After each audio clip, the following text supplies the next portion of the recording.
Halo teman-teman semua, kembali lagi di YouTube channel aku, Pauline Wahyuni. Aku hari ini kembali dengan tema video yang sangat-sangat di-request sama teman-teman semua. Karena ternyata kalian suka banget ya sama My Paranormal Experience yang part 1, yang ke-1 itu kemarin. Dan ternyata banyak banget di-request aku untuk bikin lagi video tentang My Paranormal Experience part 2. Makanya karena banyak banget ya request dan juga banyak banget yang suka, baiklah hari ini aku akan bikin lagi My Paranormal Experience.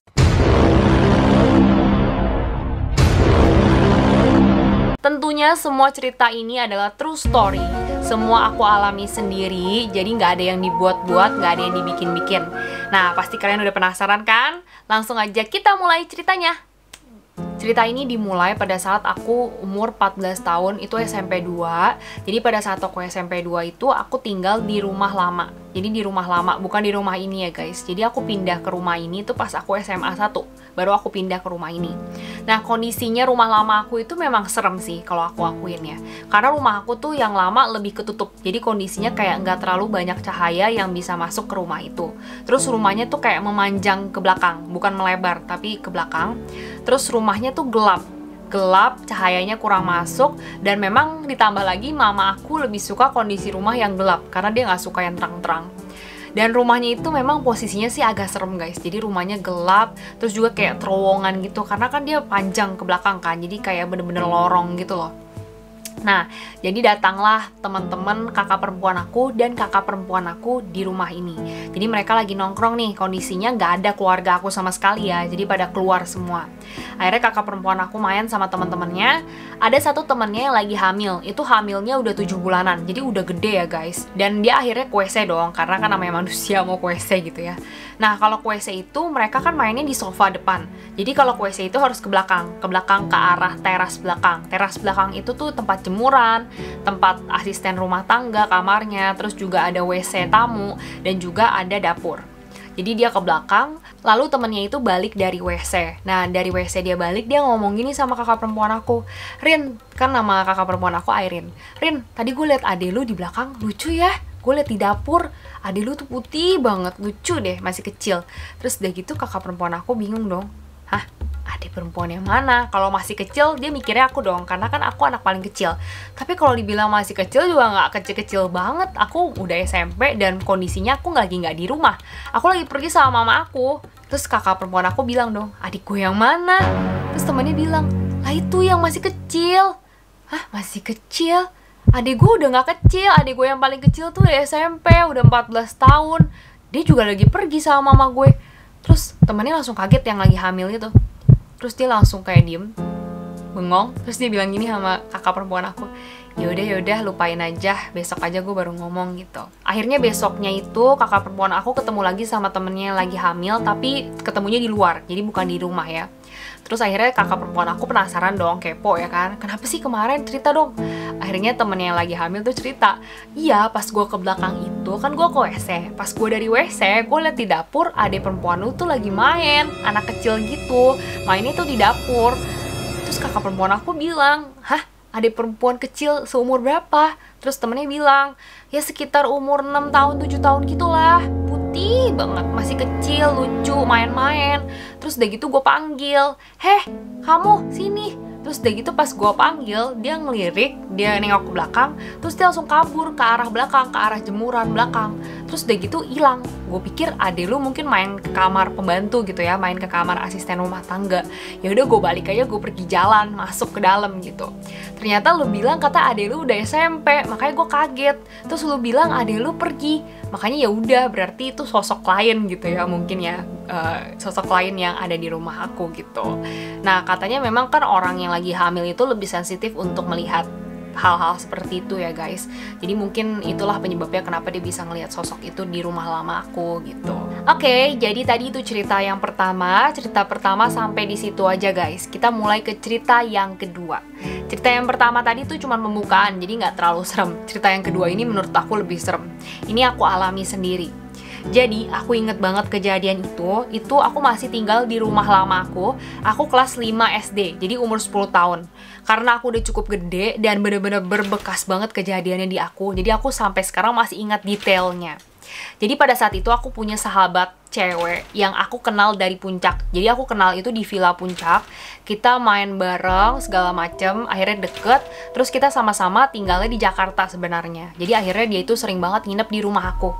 1 bulan dia bisa setidaknya 2 kali lah nginep di rumah aku, dan untuk waktu yang cukup lama, berhari-hari gitu. Nah, akhirnya pada saat itu dia nginep di rumahku. Dia tidur bareng aku dong ya kan, di rumah lama aku itu.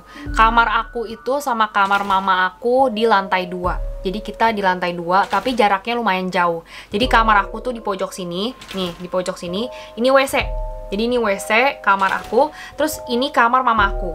Nah, untuk ke kamar mama aku tuh lumayan jauh, jadi jalannya tuh tek tek tek tek tek gitu. Dan itu lumayan ada kayak lorong, jadi bener-bener lorong, di sebelahnya tangga. Jadi kayak ada lorong gelap gitu, gelap, karena rumah aku dulu tuh bener-bener gelap banget, cahaya tuh nggak gitu banyak yang masuk, dan mama aku nggak gitu suka yang terang-terang, dia suka yang gelap, katanya matanya sakit kalau terang-terang. Ya udah, akhirnya di situ aku main sama temen aku ini, sahabat aku yang lagi nginep. Dia tidur bareng aku dong di kamar aku itu yang deket WC. Terus kita main petak umpet, namanya juga masih kelas 5 SD ya, sukanya main begituan. Petak umpet main.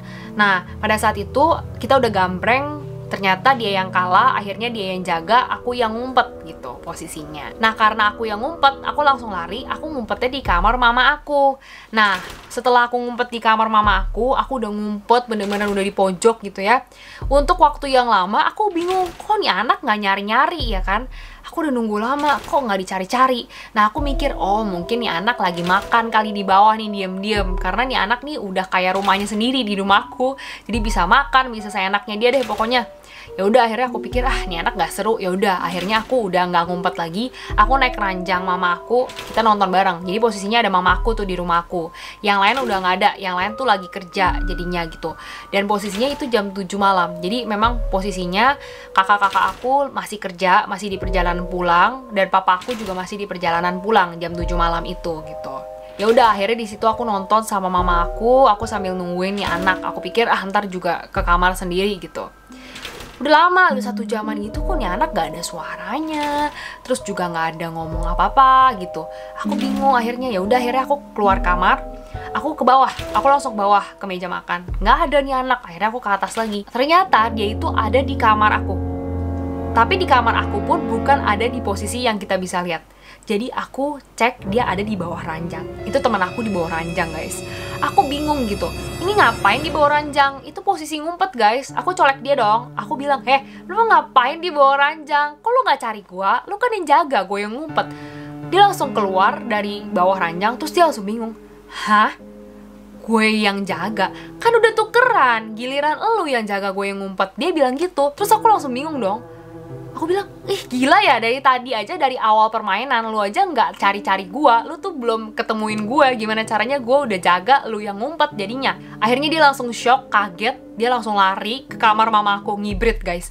Aku bingung dong, kenapa nih anak lari gitu. Aku jadi ikutan ngibrit guys, aku ikutan lari ke kamar mama aku. Di situ dia langsung gemeteran, dia ngumpet di dalam selimut. Terus aku langsung bingung, kenapa weh gitu kan, aku beginin dia gitu kan. Cerita kenapa. Terus dia langsung kayak buka selimut, terus dia langsung bilang gini, beneran lu dari tadi gak main bareng gue di kamar? Lu tadi ngumpet kan di WC? Dia bilang gitu. Terus aku bilang, ngumpet di WC? Gue dari tadi di kamar sama mami. Gue bilang gitu, aku bilang gitu kan. Aku ngumpet sama mami aku. Terus aku bilang gini sama mami aku, Mam, bener kan? Tadi aku ngumpet di sini kan, di kamar ini dari tadi sama mami. Terus mami aku bilang, iya dari tadi Pauline sama tante. Mami aku ngomong gitu dong ke temen aku itu. Terus temen aku nangis guys. Terus teman aku akhirnya cerita, takut tante takut. Dia ngomong gitu sama mamaku. Dia akhirnya cerita, dia bilang gini, iya tadi tuh aku ketemuin Pauline di WC, katanya gitu. Aku lihat dia di WC, dia ngumpet di belakang pintu. Terus kita akhirnya udah aku colek, dia udah ketahuan. Ya udah akhirnya kita udah main beberapa puteran kok dalam 1 jam itu. Kita udah tuker-tukeran, dia yang ngumpet, aku yang jaga, aku yang ngumpet, dia yang jaga. Terus akhirnya ya udah, pas terakhir itu aku ngumpet di bawah ranjang. Aku udah main berkali-kali. Terus tiba-tiba Pauline bilang katanya dia belum main sama aku. Terus yang main sama aku siapa? Bilang gitu guys. Terus aku langsung shock. Hah? Main sama lu kapan? Gue gak main sama lu. Terus aku langsung ketakutan, dia juga ketakutan. Kita langsung shock karena kita mikir, berarti siapa yang main sama dia dari tadi?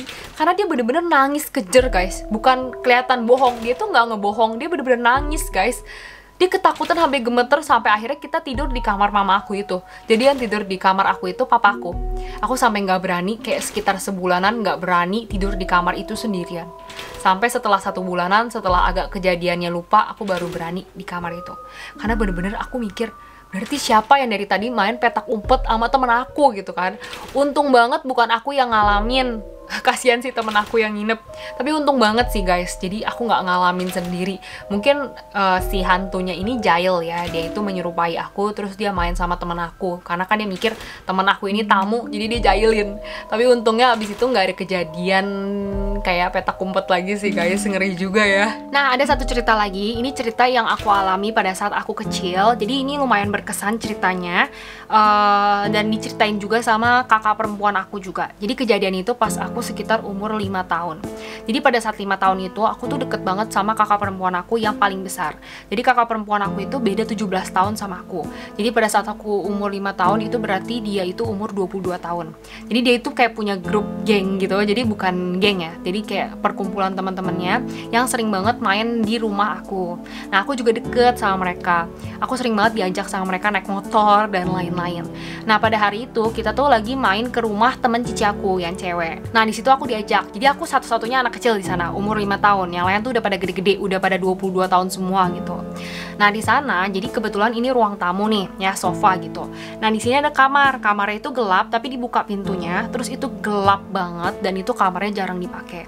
Nah, aku anak kecil ya. Aku kan main di ruang tamu dan itu semua kakak-kakak perempuan aku, terus juga teman-temannya pada ngumpul di ruang tamu itu. Terus aku main, terus aku bilang sama si kakak perempuan aku kan manggilnya Cici ya. Ci, itu siapa cewek? Aku bilang itu lagi nyisir, rambutnya panjang pakai jubah hitam. Kenapa aku bisa inget cerita ini? Karena cerita ini berkesan banget. Sampai detik ini tuh mama aku, cici aku itu masih suka ceritain kejadian ini. Bayangin guys, itu semua cici aku dan teman-temannya langsung ngibrit guys, langsung ketakutan, langsung kabur gitu.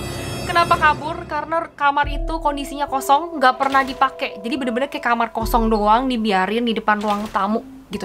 Jadi mereka kabur, langsung nyetir motor kabur balik ke rumah aku.